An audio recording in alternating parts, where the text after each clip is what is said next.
What is composition anyway?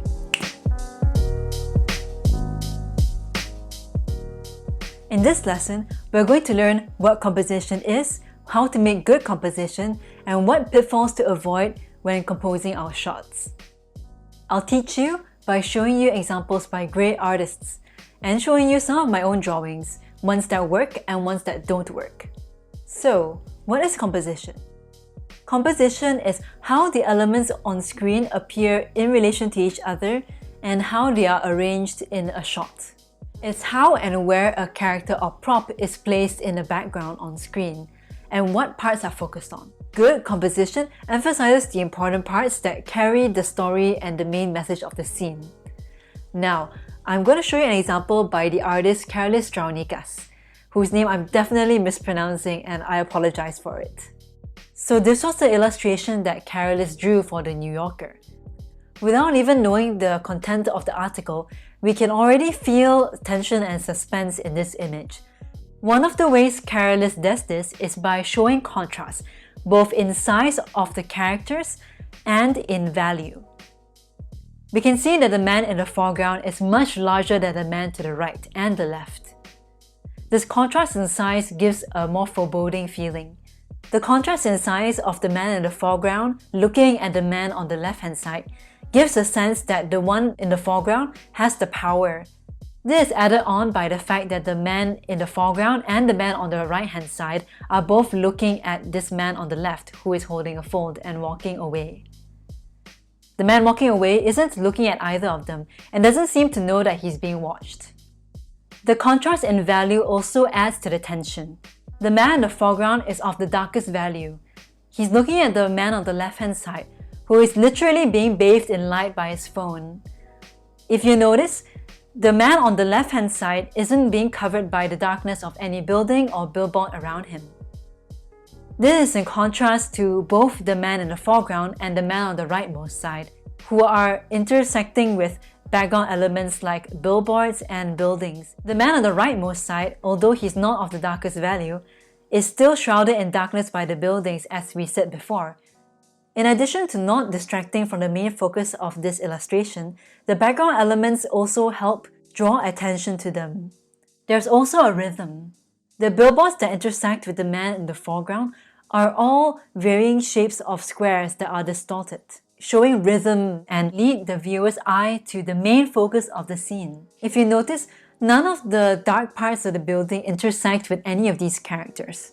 The most intersection you get in this image is with the man on the rightmost side, who is in front of the car.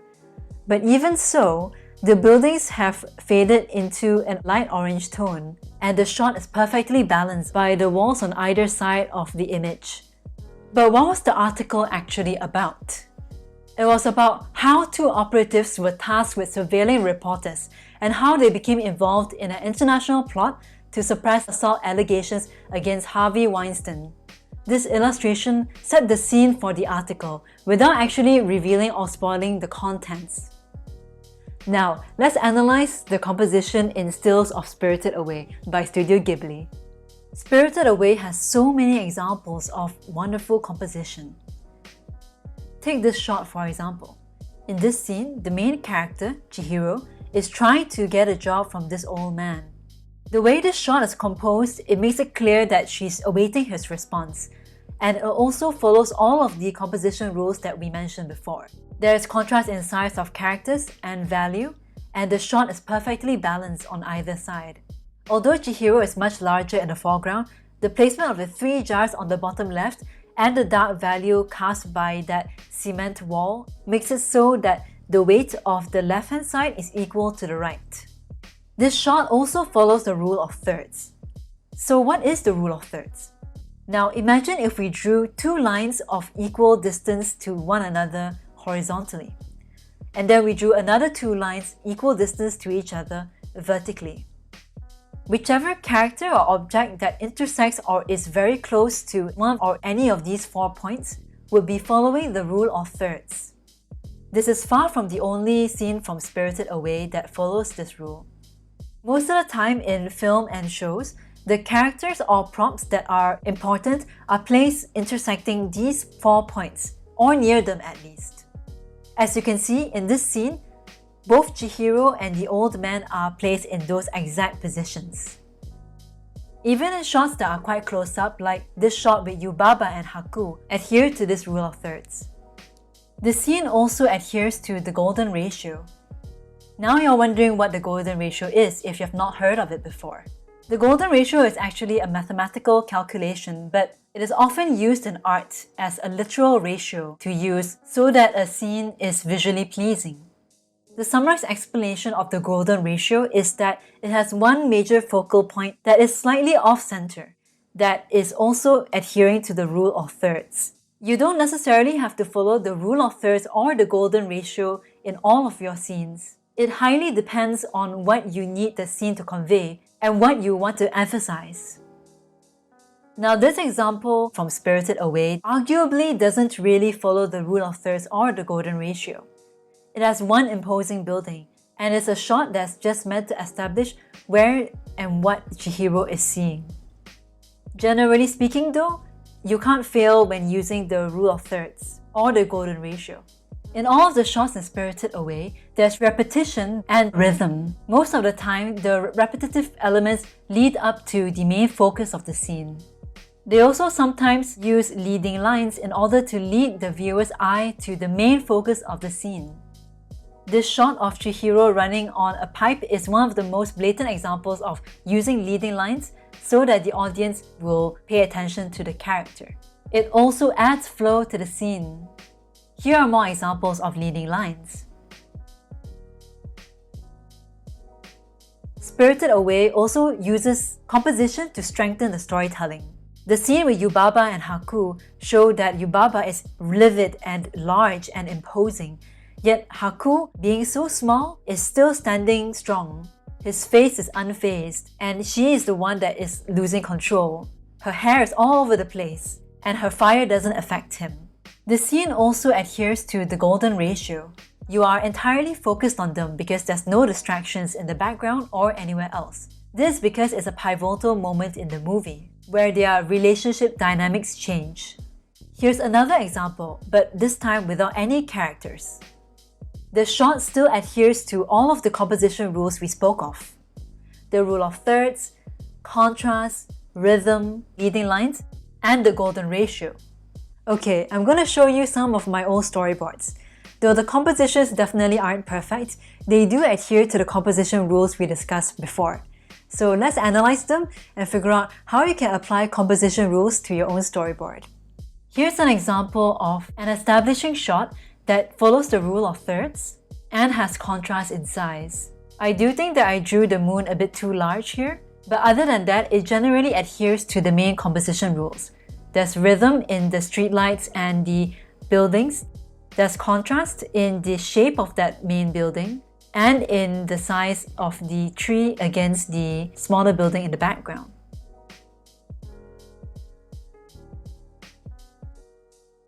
We now move on to a shot where characters are breaking and entering. It's still following the general composition rules, and if you notice, there's perspective lines drawn at the bottom. It makes it easier for the background artist to know how far into the background certain objects and characters are.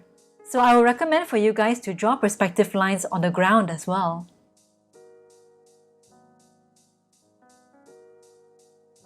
So this shot doesn't follow the rule of thirds. But the reason why is because it's meant to be a middle shot that focuses on showing a foreboding character stealing a precious item. So whenever a character is surprised or is trying to do something nefarious, you may want to focus on their face and gesture. Sometimes, when you want to highlight a character's expression or introduce a new character, you can place the characters in the middle of the screen to emphasize their importance to the audience. Remember to alternate the types of compositions you use in your storyboard so that your audience is engaged. For example, alternating between using the rule of thirds, the golden ratio, and compositions with a middle focus to have shot variety.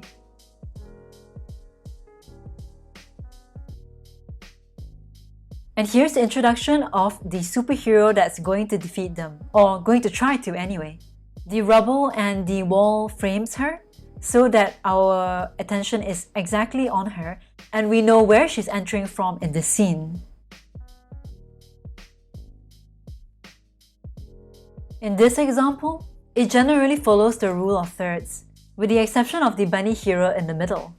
It helps to shade in the characters that are closest to the viewer or in the foreground, so that you get to see the difference in distance between each character. Alright, so that's a snippet from my old storyboard. I hope you guys managed to learn something from it.